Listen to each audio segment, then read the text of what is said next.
Welcome to this explainer. Today, we aren't just looking at a random list of weapons. We're diving headfirst into a fascinating journey through time to explore 10 specific technological leaps that literally rerouted the trajectory of the human race. We're going to unpack a meticulously curated timeline of military history, examining how warfare evolved from the very first handheld tools all the way to the remote, unseen combat systems of the modern age. We're going to trace this chronological evolution to see exactly how each innovation compounded on the last. Our agenda today covers early weapons of distance, revolutionizing mounted combat, industrial era battlefield shifts, World War technological leaps, and finally, the modern unseen battlefield. Let's get right into it. Section 1. Early weapons of distance. Picture this, the atlatl. It served as humanity's very first force multiplier. It was usually just a slightly curved piece of wood, ivory, or bone, but you'd hook one end right into the base of a spear shaft. By using the flipping motion of the thrower's elbow and shoulder, honestly, it's a lot like an overhand baseball pitch, but way deadlier, it dramatically extended range and power. It fundamentally shifted combat and hunting by allowing early humans to strike with incredible force while staying safely out of harm's way. It is absolutely staggering to think about the timeline here. I mean, we've got archaeological evidence of carved atlatls in French caves dating back over 15,000 years. And get this, it took several millennia, literally until about 10,000 years ago, for our next massive shift to happen. That's when the bow and arrow finally took center stage, allowing for much faster, highly accurate projectile firing and incredible flexibility. Now here is where it gets really fascinating. The bow didn't just change war. Researchers actually argue it built our modern social structures. Biologists Paul Bingen and Joanne Souza call this the social coercion hypothesis. Because the bow was just so lethal, it gave groups a reliable way to force individuals to support collective efforts. Mastering it required immense skill, which led to specialized hunting roles, intensified social divisions, and ultimately laid the groundwork for complex civilizations.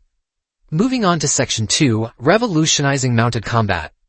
A stirrup might look like a totally minor riding accessory, right? Well, historians actually rank the paired stirrup as one of the most vital military innovations ever.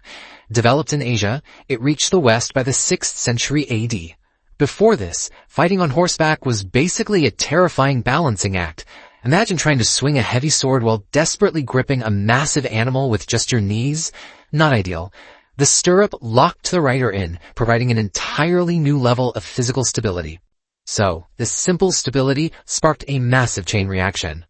A stable platform meant riders could actually accurately fire arrows and wield heavy lances without falling off.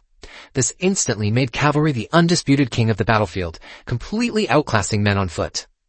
Because fielding elite mounted warriors was so incredibly expensive and vital, many scholars argue this exact technological shift catalyzed the rigid class structures of European feudalism.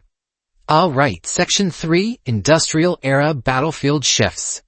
The sheer contrast here, it changed warfare literally overnight. We're talking about repeating rifles, like the Spencer used in the American Civil War. They completely threw out the painfully slow single-shot method.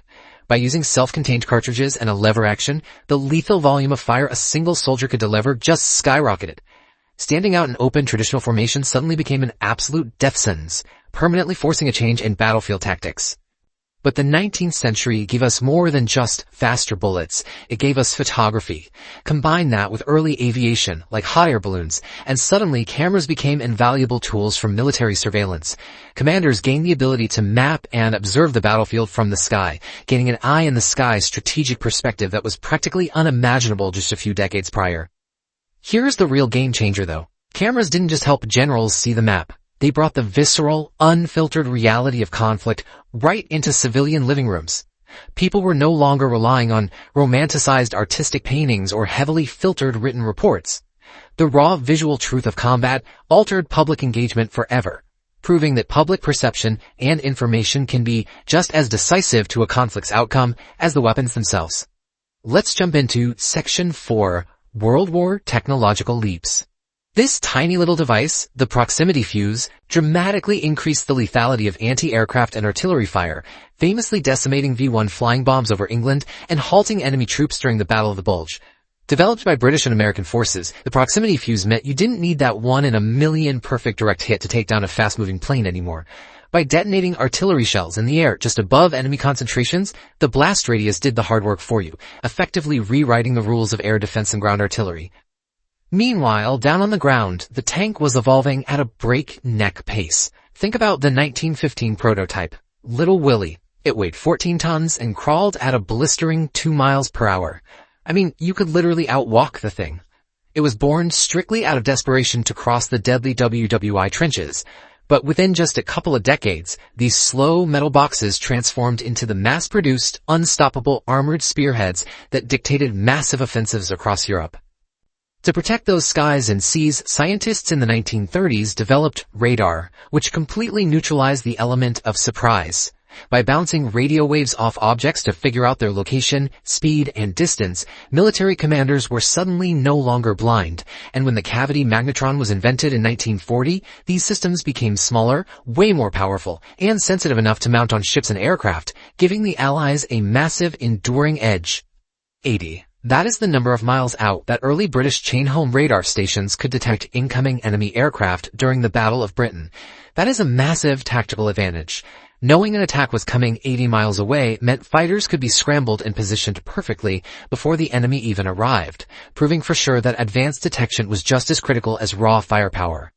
And finally, Section 5, the modern, unseen battlefield. 20,000.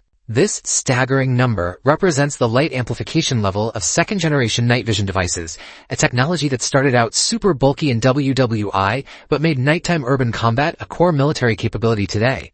Originally developed by the German Army in 1939, those early devices were incredibly cumbersome, but by the time second-generation image intensifier tubes were deployed, amplifying ambient light up to 20,000 times, forces gained the terrifying ability to see in near-total darkness, shifting operations seamlessly into the night with precision and drastically reduced collateral damage.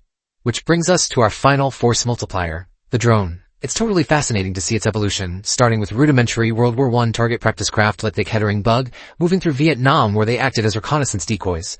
Today, advanced models like the Predator, alongside inexpensive commercial drones adapted into loitering munitions, dictate operations from the squad level all the way to massive global strategic strikes, all without ever endangering a pilot. Now that the wielder of a weapon doesn't even need to be on the same continent as their target, we really have to ask ourselves, what is the true cost of this terrifying efficiency? We've traced the path from the Paleolithic atlatl, which extended a hunter's reach by just a few feet, to a drone striking with pinpoint accuracy from the other side of the globe. As this physical and emotional gap between soldier and target grows infinitely wider, what happens to our societal threshold for initiating conflict? Keep that in mind the next time you see headlines about modern military tech. Thank you for joining me for this explainer.